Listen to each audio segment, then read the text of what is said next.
So again, just because English is more difficult than it needs to be, sometimes we have a letter, a consonant, which is included, which we don't pronounce. We don't say it at all.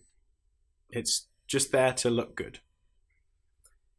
You will notice that most of these have a pattern, and so once you know which letters might be silent, you will know not to pronounce these. So, if you have the letters G and N together, you normally will not pronounce the G.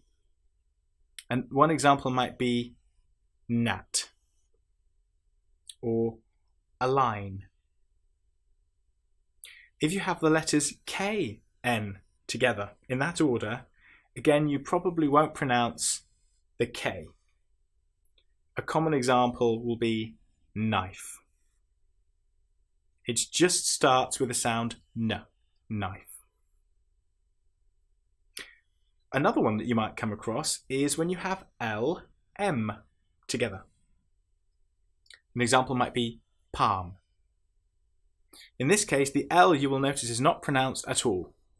Palm or calm. Another time when the letter L is not pronounced is when we have the letters U, L, D. For example, the word would, could, should. In these cases, again, the L is completely silent.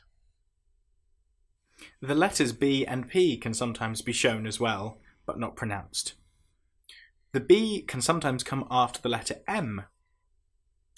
An example might be lamb or comb. Here we don't pronounce the B, we don't say lamb, it's just lamb or comb. The B is totally silent. Or how about the example of the letter P when it comes before the letter S? Psychology, psalm.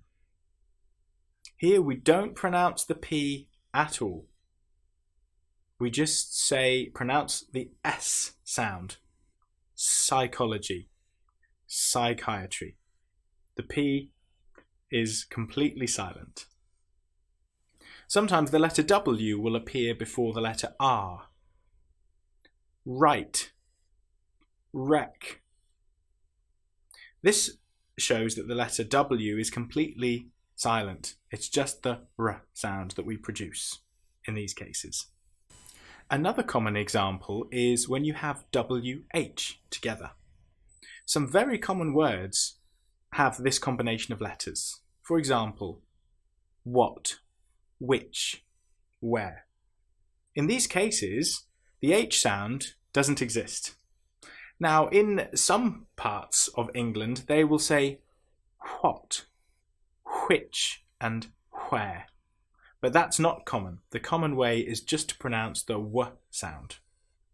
However, with the word who, this is pronounced as if the W didn't exist. It's pronounced like it was just starting with the sound H. So watch out. English will catch you out at different points if you're not careful.